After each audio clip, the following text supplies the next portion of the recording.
来吧，新玩具，明晰的电影《犀牛勇士》，原大的尺寸，盒子外包装开一个透明窗户，可以直接看到内容物。其实说起来啊，电影的这个犀牛勇士模具设计的，我觉得还可以啊。从后背来看的话，也不会出现太多的头胶空洞，腿肚子的这一块圆滚滚的造型。再加上大腿和小腿的这些装甲层次刻画，其实这个模具的底子设计的还是不错的。上半身的这些装甲也做了那种像是犀牛皮的那种褶褶的处理啊，上面还涂了一层金银漆，看起来的质感也还可以，就是感觉面部涂装少了一些，只点缀了一些银色的漆面。如果说层次再丰富一些就好看了。不过这张脸还挺俊朗的。其实我一直感觉电影里边的这个犀牛勇士造型特别像巨石强森，也很壮嘛，体态的这种样子啊，有种肌肉的质感，短短的脖子，壮壮的斜方肌。那我们来看一下这一款的变形过程吧。武器摘掉，先把这个锤子变形一下，折90度，放成这个样子。打开手臂，我们旋转一下手腕的位置，把手背冲后，旋转过来，把犀牛的蹄子翻折出来。这样做的话，既保证了手臂的一个变形，蹄子和手之间的切换，手臂上面也没有任何的偷胶，用盖板的这一面做了转轴，早就应该这么做了。就是记得手腕，你得把手背转到这一面，才好收纳。腹肌中间的缝隙左右掰开，下方这里是有一个扣子的，打松掉，再把整个的胸大肌翻下来。哇，这一块其实我觉得变形还挺有趣的。然后往里折，把两个胸肌卡在这两凹洞上，上边这一块再横折90度，再把这个插口结合上。好，这一块就把人形的这个壮壮的胸甲变成了犀牛鼓鼓的腹部，挺不错的。其实我真的觉得这款模具的上半身设计的很有想法。背后这里打开牛屁股的盖子，顶子掀开，犀牛头从肚子里翻出来，记得把边缘的这两个小角折进去，往过套。注意胳膊位置，根部这里有一个双关节，我们把它拉直了，再往前插。原先插胸甲的这两个插扣呢，对应这个凹槽，卡进去。把牛的前肢放好，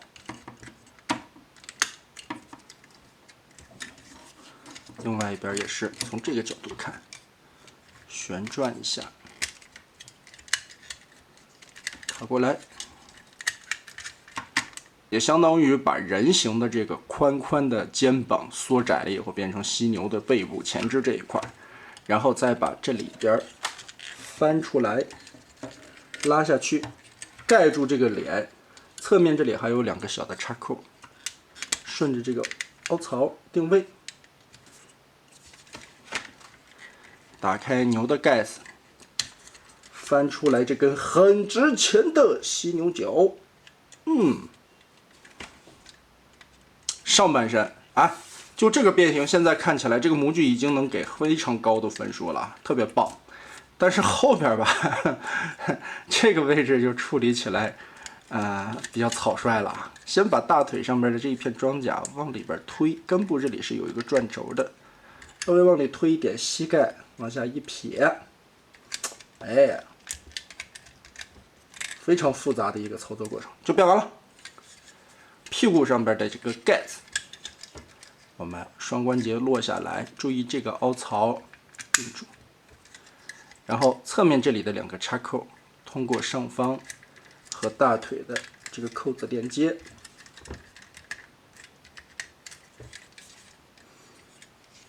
那么好，非常简单的一个操作过程，这个犀牛就变完了。其实从这个角度来看的样子还不错啊，犀牛的这种仿生的形态做的相当的好。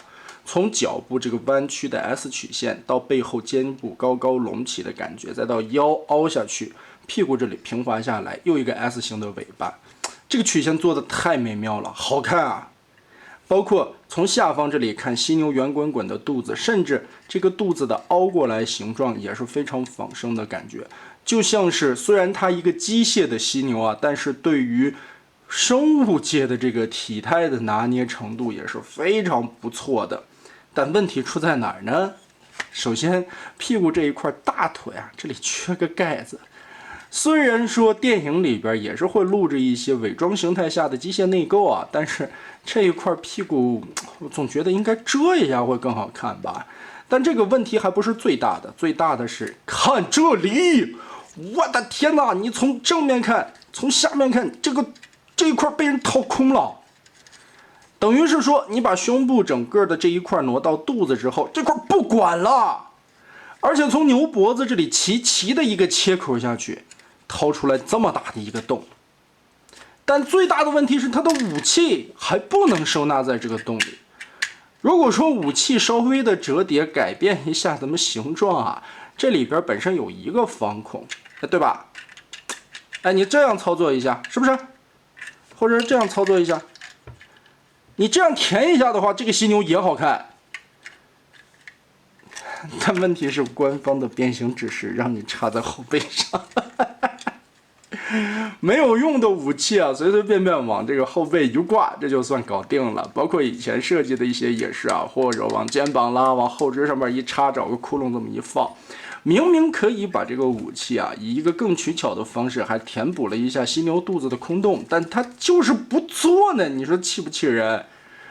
啊，这就让人想到，其实，在老的经典 1.0、2.0 时代，甚至于在同时期07年、09年的电影玩具，他们几乎都会做这样的设计，把武器身上其他的配件填补到变形过程中伪装形态遮盖的某一个空间里边，这样既好玩又完全收纳武器，其实也是很多玩家们喜闻乐见的。但是现如今呢，这种设计已经很难看到了，只是把武器挂在这里，这个窟窿就不管了。所以说呀，这个犀牛你真的不太好评价这款的设计如何啊。